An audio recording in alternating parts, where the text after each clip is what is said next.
In this video, we'll talk about muscle pumping diet. High protein diets such as Zone, Atkins, and Sugar Busters have come and gone for decades, their popularity rising and falling like waves in the ocean. While high protein diets do usually lead to weight loss, they may be unbalanced meal plans that sometimes restrict entire food groups and fail to meet humans' essential needs for vitamins, minerals, and fiber. However, that doesn't have to be the case. Several studies comparing high-protein, low-carbohydrate diets with high-carbohydrate, low-protein diets found high-protein diets to be just as effective and sometimes even more effective. Did you know that protein is one of the nutrients along with carbohydrate, fat, vitamins, minerals, and water? The source of all of these nutrients is good. Some food contains much higher amounts of specific nutrients than others, and sometimes we refer to certain foods as protein food.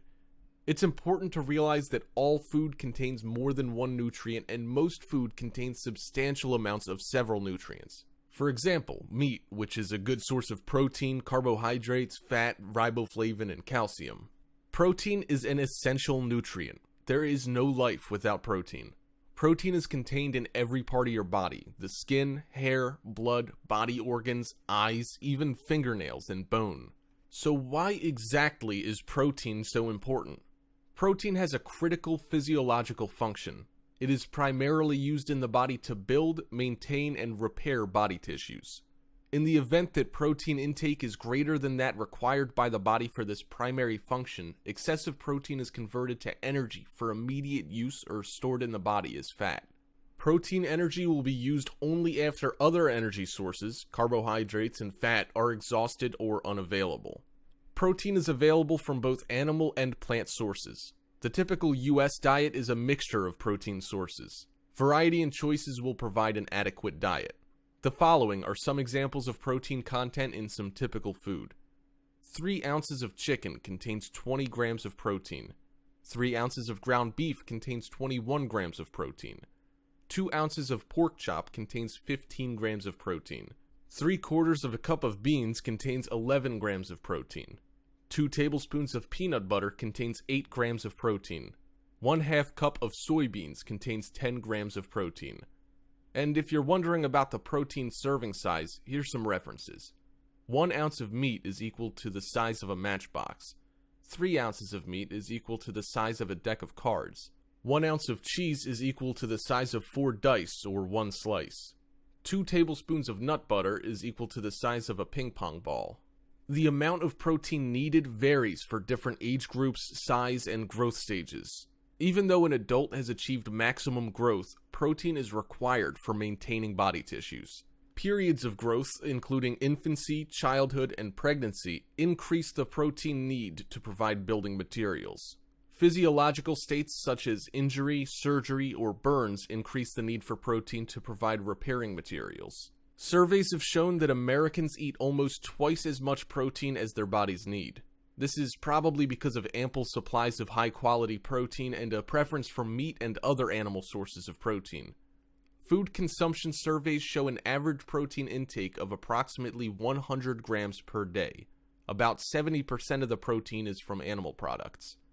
The total protein intake supplies 12% of the total calories. Even with average intakes which are high, some segments of our population may have marginal protein intakes, including low-income, elderly, and pregnant and lactating women.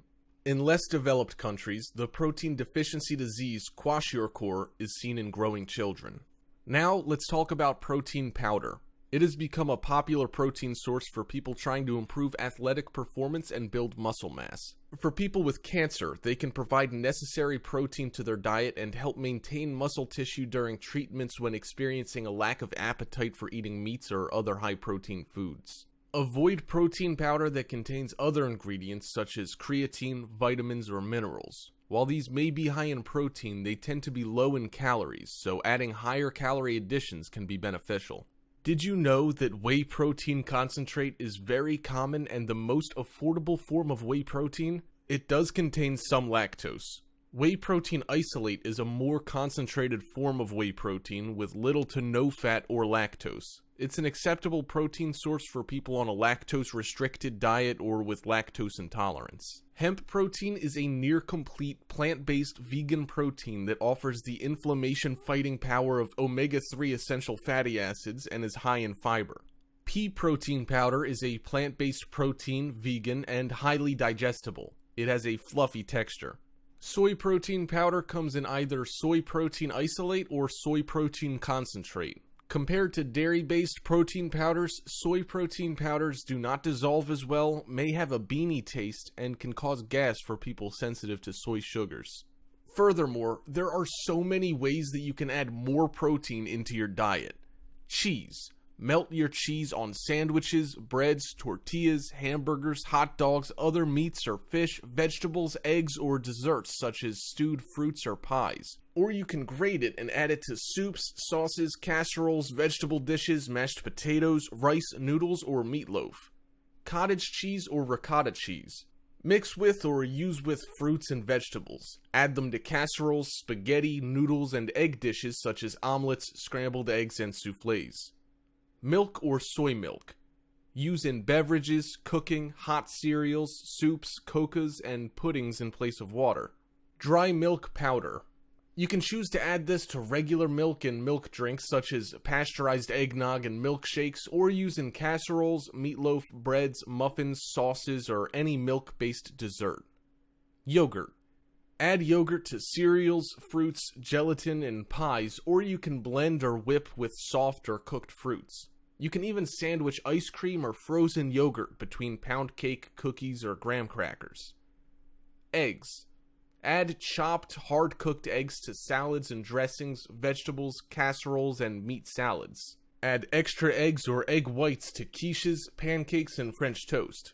Add extra egg whites to scrambled eggs and omelets. Egg whites are a great way to add more protein without saturated fat or cholesterol. Nuts, seeds, wheat germs, and oats. In fact, there are several ways to add them into your diet.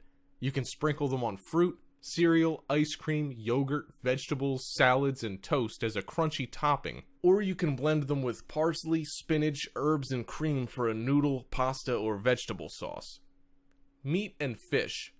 Add chopped, cooked meat and fish to vegetables, salads, casseroles, soups, or sauces. You can use them in omelets, sandwich fillings, and chicken stuffing. We all know that a high-protein diet is good for muscle building. However, please do not take excessive protein. Excessive intake of protein will lead you to certain health risks. Some of the examples of health risks include ketosis, colorectal cancer, heart disease, and kidney disease. In addition, there are certain types of protein that you need to take note of. Fat. Although research has shown that high-protein diets produce positive effects on blood glucose and blood lipid levels by decreasing circulating insulin, reducing triglycerides, and raising HDL levels, there is minimal effect on LDL levels. It's important to remember that even with an emphasis on lean protein, this type of diet is still higher in total fat, saturated fat, and cholesterol than lower protein, high carbohydrate diets, and long-term effects remain unknown. Red meat. High-protein diets tend to be heavy on red meat. Even though data is inconclusive, high intakes of both red meat and processed meats, particularly if cooked at high temperatures, have been linked to an increased risk of diverticulitis in men. Calcium.